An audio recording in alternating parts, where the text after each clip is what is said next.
मेरे प्यारे भाइयों, मैं आप सबका हार्दिक स्वागत करता हूं।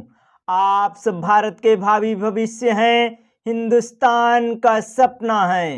ये देश आपकी ओर बहुत आशा भरी दृष्टि से देख रहा है।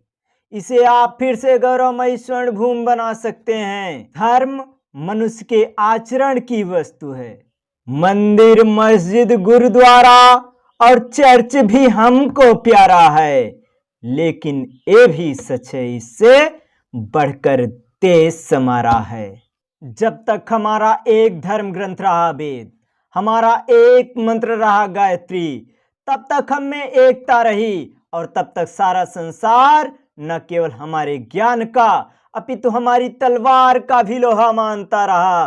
किंतु जिस दिन एक देवता के एक नामों पर अनेक नामों के अलग अलग देवता गढ़े गए, वह दिन भारत के इतिहास का ही नहीं वरन विश्व के इतिहास का सबसे दुर्भाग्य का दिन था। बहुदेवतावाद के इस अभिशाप ने इस महान राष्ट्र की एकता को छिन्न भिन्न कर डाला। लिंग पुराण में शिव कहते हैं कि मेरी दाई कोख से ब्रह्मा और बाई कोख से विष्णु उत्पन्न हुए। यहाँ शिव जी ब्रह्मा और विष्णु के पिता बन रहे हैं।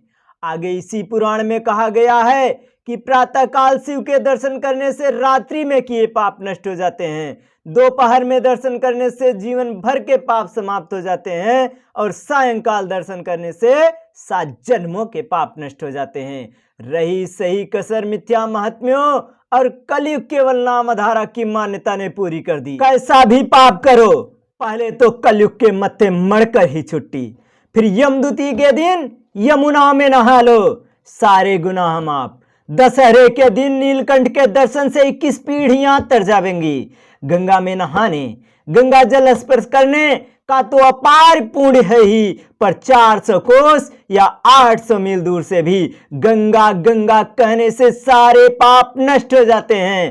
पाप की खुली छुट्टी का कैसा बढ़िया लाइसेंस है यह। पाप को रोकने के लिए नहीं, पाप के नतीजों से बचने के लिए अनेक ऐसे भ्रांत पेश किए गए जिससे पाप और दुश्चरित्रता को खूब बढ़ावा मिला। लिंग पुराण में तो शिव की इतनी महिमा गाई गई है, अपन पुराण को भी देखिए। उसमें कहा गया है कि जो शंकर आदि की पूजा करता है निश्चित रूप से चांडाल बनता है और करोड़ों वर्ष तक नरक की अग्नि में पड़ा जलता रहता है। भागवत और विष्णु पुराण को भी देखिए, उसमें कहा है कि विष्णु का स्मरण करने से निश्चित रूप से सारे पाप नष्ट हो जाते हैं। विचार है कि जो व्यक्ति लिंग पुराण को पढ़ेगा वह शंकर को सबसे बड़ा बताएगा, जो भागवत को पढ़ेगा वह विष्णु को महान बताएगा और जो पंच पुराण को पढ़ेगा वह तो शिव का नाम लेने से ही पाप समझेगा। इस प्रकार एक देवता के मानने वालों ने दूसरे देवता के मानने वालों का अनादर किया।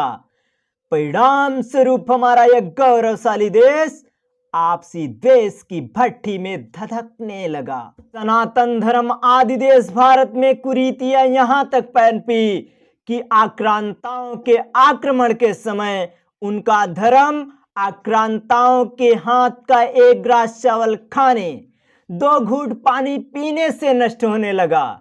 धर्म भ्रष्ट हजारों लोगों ने आत्महत्या कर ली। धर्म के लिए वे मरना जानते थे, लेकिन धर्म समझे तब तो। धर्म तो हो गया छुई मुई का पौधा, छूने मात्र से मुरझा जाता है किंतु छूटते ही पनप जाता है। लेकिन उनका सनातन धर्म तो ऐसा मुरझाया कि कभी नहीं पनपा। जिस सनातन आत्मा को भौतिक वस्तुएं स्पर्श भी नहीं कर पाती वह कहीं छूने खाने से नष्ट होता है। आप तलवार से मारें, धर्म छूने से नष्ट हो गया। क्या सचमुच धर्म नष्ट हुआ था? कदापि नहीं।